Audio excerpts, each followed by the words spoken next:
But at that moment, I felt like I hadn't done enough. I felt like I needed to do something different. So I joined the gym, and this is before I met Rob. I joined LA Fitness, and I found a trainer, and I started losing weight. Essentially, it wasn't about bodybuilding then. And then I noticed my body changing based on just a couple of adjustments of my diet. And I couldn't believe what I was seeing in the mirror. That's when I became a selfie queen. I started taking selfies immediately because I couldn't understand what was reflecting. You understand? And then I bumped into a sister at LA Fitness who was training with Rob. She had a full, beautiful body. I said, wow, how did you get your body like that? She said, some man named Robert Fulton. I said, ooh. And that's how the adventure began. That's how it began.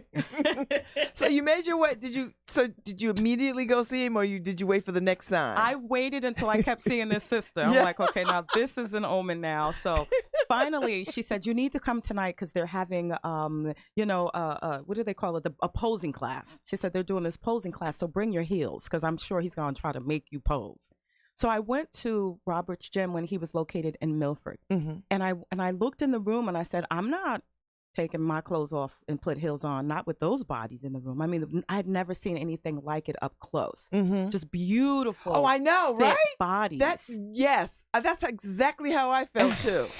I was like, what? Your body could do that? It can do that? And so Rob was like, take your clothes off, roll up your shorts and put your heels on. If you had a nickel for every time you heard that. So that's how it started. Once I went in and he said, I said, do you think I can be a bodybuilder? He said, well, if you take that fat off your body, people will see you differently. You'll feel yourself differently. And you'll probably gain a couple of haters on top of it, right? You sound just like him. Yeah, I cleaned it up, though, for your show. Okay. And I said, okay. And I said, give me a week. He said, why are you going to wait a week when you could start tomorrow? Oh, my God, you sound just like him. I said, but I get paid in a week. He said, well, pay me next week. And who does that? Nobody. Right. I've been to a lot of different gyms and before meeting Rob, and no one would say, don't worry about the money right now. I need to know if you're serious. So were you immediately impressed with that level of commitment he had before you even had the commitment? I was like the audacity of him, first of all, to tell me that if I get that fat off my body, because at that time I had lost about maybe 15 pounds. So I didn't think I was quote unquote fat. But this whole terminology of fat is something that it's taboo. Yeah, because you call somebody fat, they're thinking you're calling them the person fat. But he was saying you're too fat to be a bodybuilder. So that I had to get past that term. And I said, okay, let me see. So I started training the next day. And that was the first time someone challenged me. If you say you want something, prove it. Oh, Lord. That is the truth. There's a reason why y'all are here today talking. I'm going to keep this show moving. All right, so. That's how it started. So how long have you been doing it? This year is actually my 10th year anniversary. I wow. started, yeah. I've seen the pictures of you. Yeah. Wow. And it's interesting because when I first started, I was so, I don't know. I was mesmerized with this new commitment I had in my life. And there were a lot of bodybuilders at Fulton's at the time. So I had people that I could look up to and say, okay, if I'm going to do this, I need to look like that. So I had I had examples at the time. And so I went through some changes, psychological, emotional changes. What I realized is the journey was not necessarily just about the food. It was all about body image. It was about, things that had happened to me when I was a kid to my body. And so I had covered up, which I talk about in my One Woman show. And Rob, I think unknowingly, was helping me to heal physically, to sort of regain my body, to own your body. And the only way you can do that is you have to change your habits. That's how you're going to get the victory. That's a good point. So he helped me to kind of move from a traumatic space with body image to one of victory. But it was not easy because once I got there, then I was like, okay, that was fun. Okay, what's the next thing? Rob was like, you're not going backwards. We don't go backwards. We don't go backwards. That's not why you're doing this, to go backwards. So then we fought about that. Oh, you sound just like him. No, we fought about that. He doesn't even need to be here, really. I can speak for him. No, but Rob, you remember that conversation? Yeah, right after the show. So Robert, what is it about I mean, you are a very plain-spoken, matter-of-fact person. So how do you know? I mean, what did you see in her that you just said, or is that your standard operating way to just like, listen, I'm not going to have this long conversation with you. This is what it is. When did you develop that sensibility? I think it was in the early 2000s. You know, back at Bally's, you know, people spend a lot of money, wasting a lot of time, and being a trainer who really enjoys their craft and understanding that, you know, if I'm giving you 100%, you got to give me 110, and then we're going to be successful. And it really ain't about the money, because I'm going to make my money regardless, because I can't fail. So when people come in and they say they want to do this, my first thing is to look at them. Is it possible? Yes. The next thing is their mental aspect of their mindset ready to do this? Some people really want to do it, but they're not mentally ready to do it because it causes a bit of sacrifice in your life. There's some things you have to let go or put on the back burner until you become successful, then learn how to incorporate those things in your life. And a lot of people aren't ready to make those sacrifices. And when it's time to make those sacrifices, most people shut down. Okay. So you saw that in Tiffany? Yeah, well, I saw she was motivated, and still today we have an issue with Tiff because Tiff doesn't understand how special she is as a human being and what she has to offer. Okay. So my nickname for Tiffany is the leader of strong women. But she forgets who she is. You know, like, how many people at her age sing at the Metropolitan Opera? How many people have been on Oprah Winfrey Show? How many people have gone to Africa and Oprah paid for you to go to Africa? How many people have been on America's You Got Talent? How many people have 1, 2, 3, 4 degrees? And, Dr. Tiffany R. Jackson. She forgets that. You know, it's wonderful to be humble, but at some point you need to be humbly arrogant because you've accomplished these things. Nobody did that work for her. I was just a guide. And I'm the guy that says, okay, we've crossed the mountain. Now we got to cross the river. Now we got to cross the plain. And now we got to get ready to cross the ocean. See, some of us are still at the bus stop. Yeah, and that's the thing. And you know, Babz, I do. I'll be like, people sign up like, you ready? I'll be like, listen, realistically, I'm going to push you off the cliff, but you're going to hold on. I'm going to be down there waiting for you. And when you let go and realize that you can make it down there, we'll get down there together and you're going to be successful. So some people's personalities in personal training, when you get to a certain level, you know, of course, in most educational fields, you have personality traits. So I know, like, oh, this is going to be a 5-minute conversation. I'm not wasting my time with you. And people ask, like, when people come in to talk to you, how do you know they're serious? Yes, that's my question. So some people have that drive. And some people wait, oh, well, I've got to do this because the doctor said I do it. Oh, I got to do this because I don't want that person to leave me. Oh, I got to do this because of this. No. You have to do it for yourself, and you have to want to do it. Other than that, listen, I don't want to waste time with you because 5 o'clock in the morning to 10 o'clock at night, my hours are subjective to success. So that's a good point. I want people to come in and work, and we're going to work. And guess what? Whether it takes 6 months, 1 year, 2 years, we're going to get you there. And when you get there, now I need you to take it and give it to somebody else so we can get somebody else there. That's a good point. So talk about this one-woman show, because I would imagine that all of these experiences show up in this one-woman show. What is the name of the show? It's called From the Hood to the Ivy League. Okay. It originally started out as Gift, Passion, Purpose, which is the name of my nonprofit, right? Because the way the show is organized, it's organized Act 1, Gift, Act 2, Passion, Act 3, Purpose. But it's called From the Hood to the Ivy League. Well, part of what Robert is talking about with regards to feeling like I'm humble to a fault, I think, you know, he may see it as a personality flaw, but I think what happens is when you spend most of your life overcoming in order to achieve, something happens to you. You know what I mean? I think that's what sort of forces me to a certain extent to maintain a certain level of I'm still not there yet, because I've always had to overcome a trauma to get to where I'm going.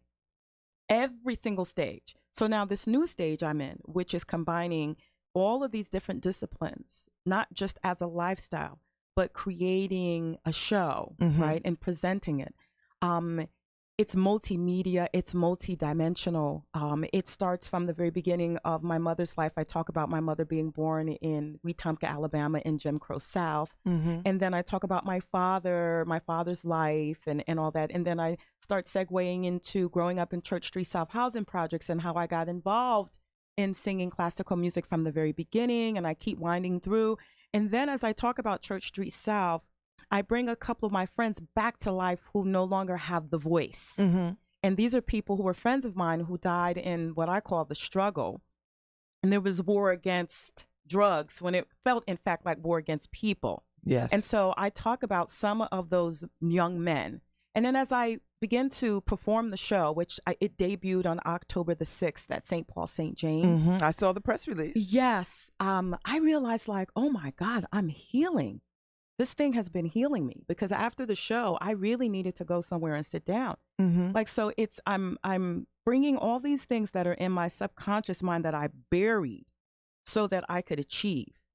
When I went to the University of Michigan, straight from Church Street South in 1989, I moved from Church Street South, the dead end on Columbus Avenue, I know to where you Ann live, Arbor. girl, because I grew up in Church Street South. Yeah. Your brother was friends with my brother because they're in Exactly. that same age cohort. I'm a Yes. little bit older than y'all, but I remember all of that. Yeah, and I want your audience to know this, you know. So I didn't have time to deal with what I experienced to go to school. I went to school. But you move, but you still have all this stuff buried. And when it comes out, it could get ugly. It either can make you sick, make you ill emotionally, psychologically. What I did is when I would have an epiphany, I was like, okay, what do I need to do to move? And so bodybuilding was a way for me to move to something different. I didn't realize it was going to be part of my healing. So I never really dealt with a lot of the stuff. The one woman show is forcing me to deal with a lot of trauma. And then in Act 2, I talk about some of my achievements. I gloss over, of course. And then I and I go like wax paper real quick. Because, you know, you meet people and in 5 minutes you find out every degree they got, who they are, how important they think they are. I'm not that interested in any of that stuff, right? I'm more interested in how effective am I being in the things that I do within my community and with my students, self-care and things like that. I'm grateful that I achieved those things, but I know that as a Black woman, the fact that I have a doctorate degree doesn't make it any easier for me to get a collegiate position. Yes. And it hasn't. And I've got quite a few doctoral friends right, who are like, you know, on that tenured track and how that is very sort of challenging and slippery and right. Yes. So I could be proud of myself, be like, yeah, I got that degree, I got that but degree. if you don't have a job. So what does it mean? So what am I doing now? I'm creating my own opportunities under my production company called Necessary Diva Productions. Okay. Which is a name that I got at Fulton's. One of my friends was like, Tiffany, you are a necessary damn diva. I'm like, what is that? It's the opera singing bodybuilder. Okay. So I bought the domain. I bought the website. Girl. See, that's how you act. If it's good to you, then you got to act on right. it. And then you get somebody to do a logo for you. I love it. And it's all shiny and glittery. You know, so that's what it is with me. It's like, yeah, I do sometimes have a personality flaw of being able to accept everything I've done.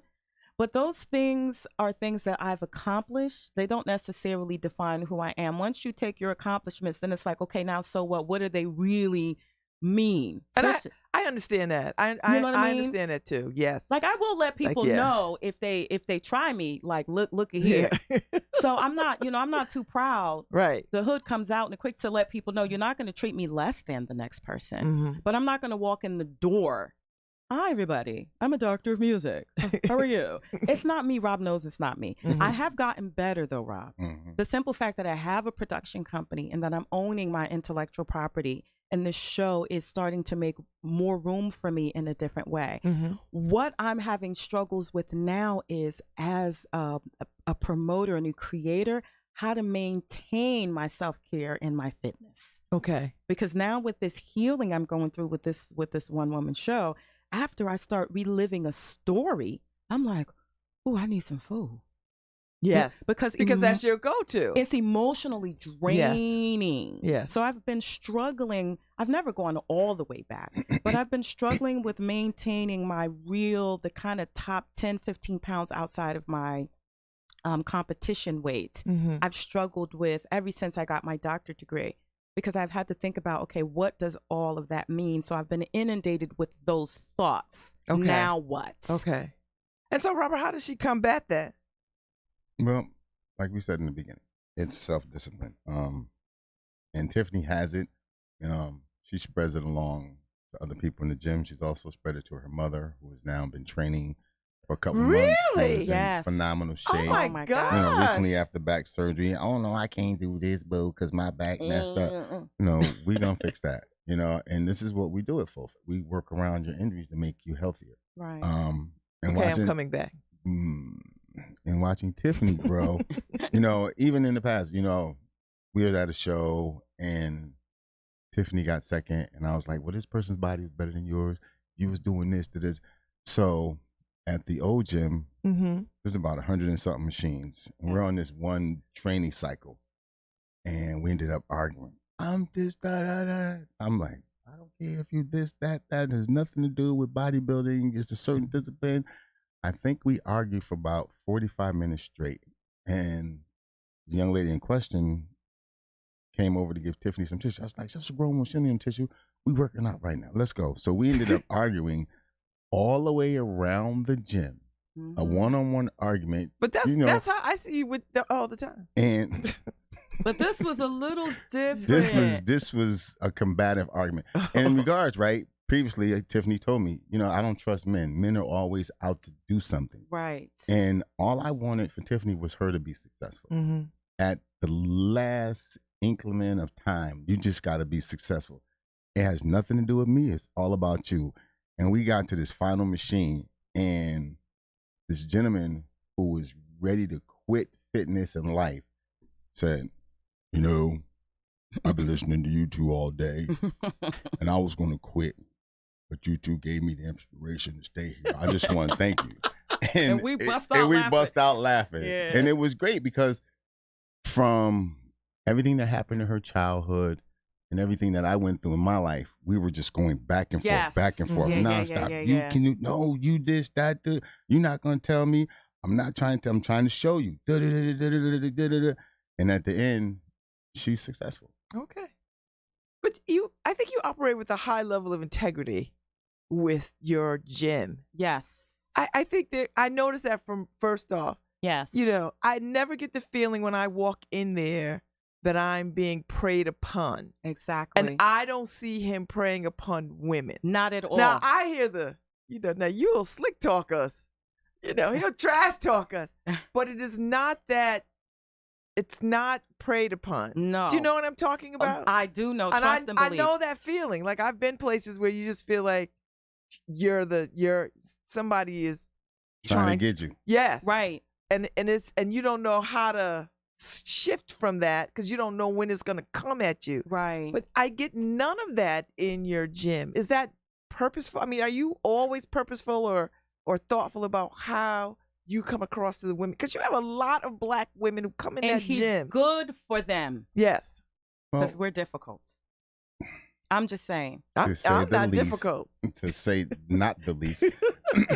I was growing up here in New Haven, and, my parents were Kimber, West Virginia, and South Carolina. And I was always instilled that family is important.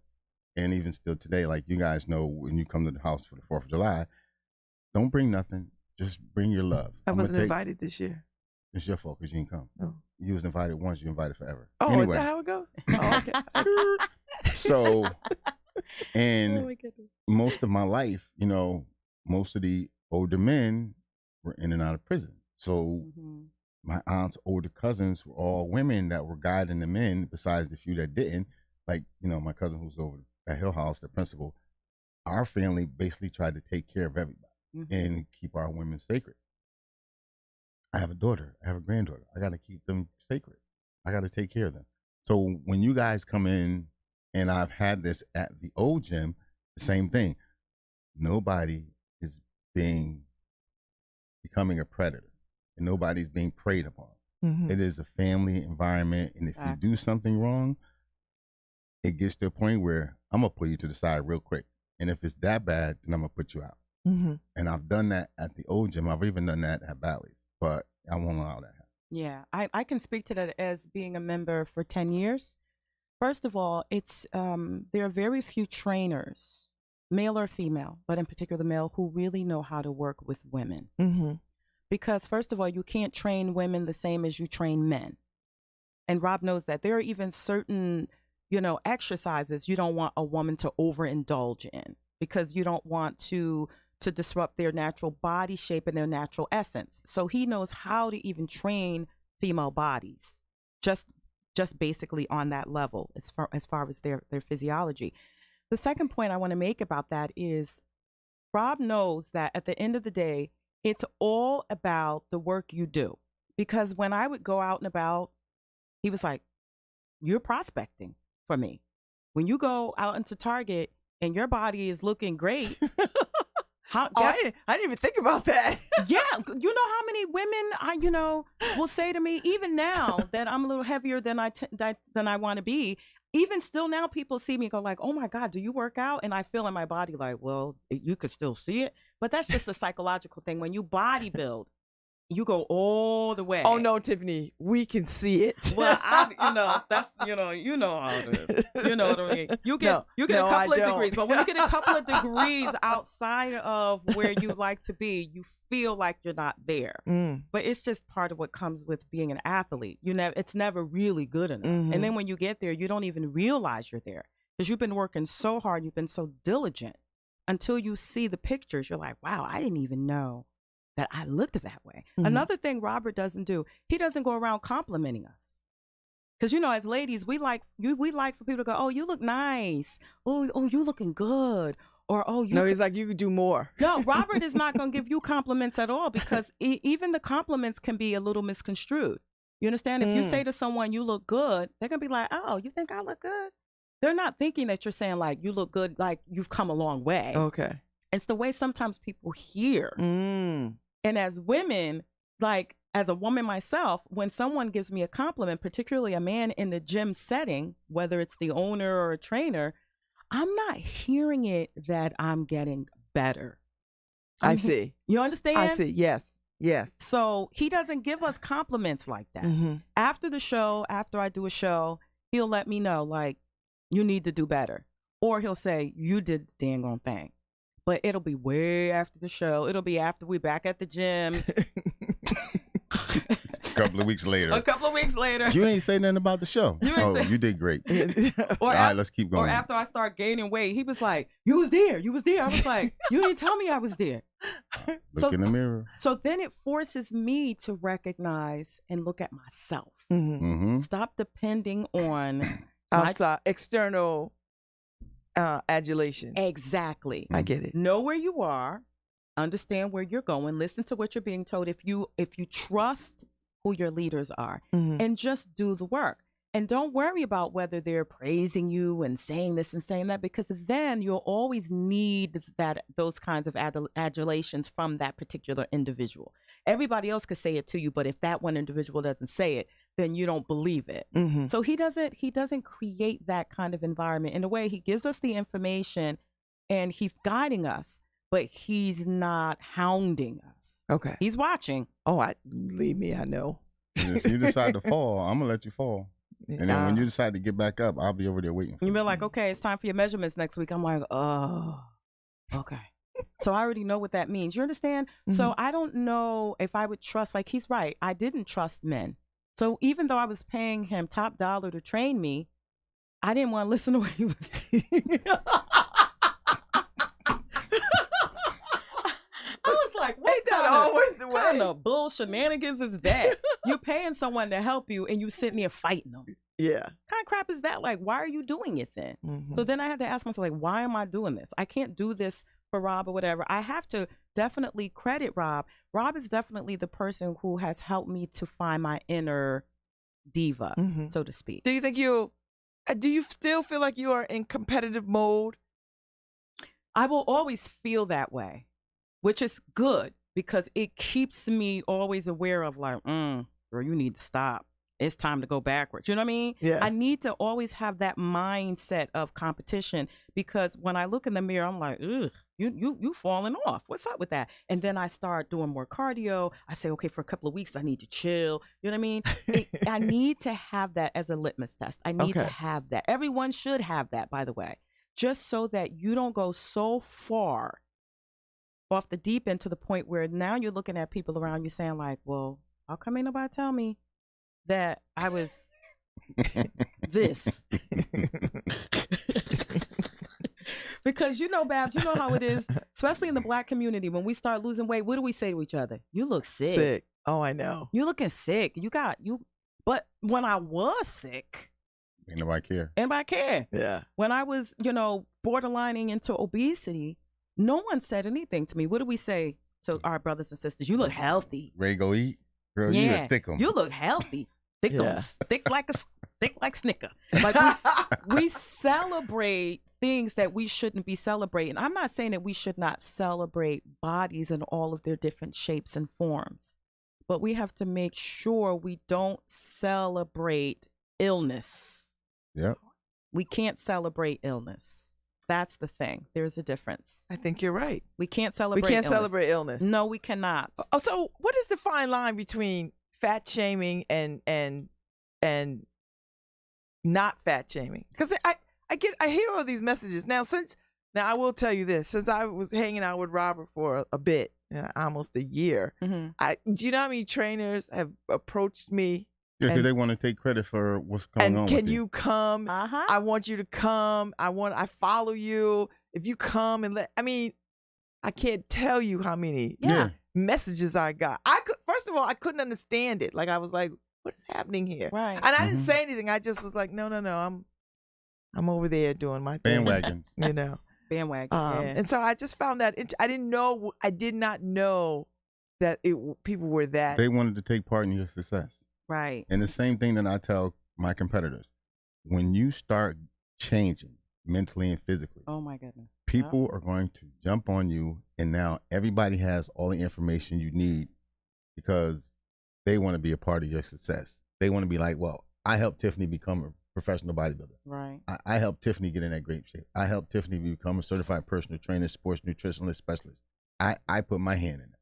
No, don't worry about full fit, but it was me. So when you start doing your training in your beach walks, they want to be a part of that. Right. Yes. They're looking for you to be like, today I left Full Fit. Yeah. But then I also went to Joe Smo, and now, she go to Full Fit and Joe Smo. So let's see what Joe Smo got. No, we're not coming to Joe Smo. And then a lot of times people will come to Full Fit and get the information and leave and not come back. And all of a sudden now they're like master trainers. And I understand. Sometimes, go outside the nest and grow. But at the same time, the reason why I stay with Full Fit is because of the integrity in the building. You understand? And I also know a lot of women look up to me as well, some of whom have passed me out. I'm like, go ahead and do your thing. You know what I mean? So at the end of the day, it's like, I want to be in a space where I'm comfortable. This whole concept of shaming, the shaming culture, which I sometimes feel like has gone a little bit too far, because if you said to me, Tiffany, you're a Black girl, I'm like, you're right. I'm proud of that. And if you were to say, Tiffany, you got like a blonde braids for a weave, I'm like, I sure did. I paid a lot of money for these blonde braids. Right? If you were to say to me, Tiffany, you're fit, I'd be like, And if you were to say to me, Tiffany, you're getting a little fat, I'm like, you right. See, the thing is we're sensitive to things that if it's a truth, then it's a truth. But it's I can understand accepting truth. It's hard. It is, because we have to reflect on ourselves and then we got to do the work to get it done. So when you have to own it. Rob, I'm not gonna even lie to you. Rob calls me fat all the time. Even when I was fit, it was super fit, like 10 pounds outside of. Got to get lower. You're not low enough. Because you, like I said, are a leader of strong women.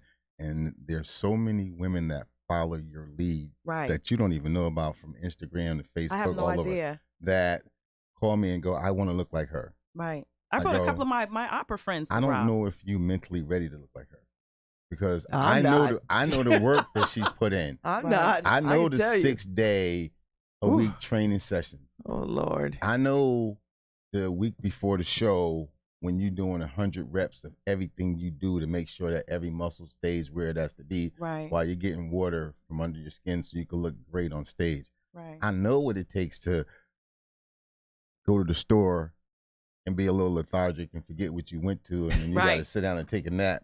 That's 'cause when you're there. That's when you're there. And like Yeah. a lot of people don't understand the mental, physical sacrifice it is to get on stage. We don't have the And strength I have a yet. whole lot of people, oh, I want to do a show. Great.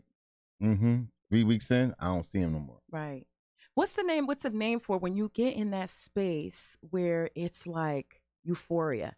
You know what I mean? Get in the zone. Yeah, you don't sacrifice You're levitating. so much. You're levitating, like you don't even feel your feet on the ground. And when I'm there, I know that nobody's gonna beat me. Mm-hmm. And I haven't been there for years since I started my doctoral pursuit.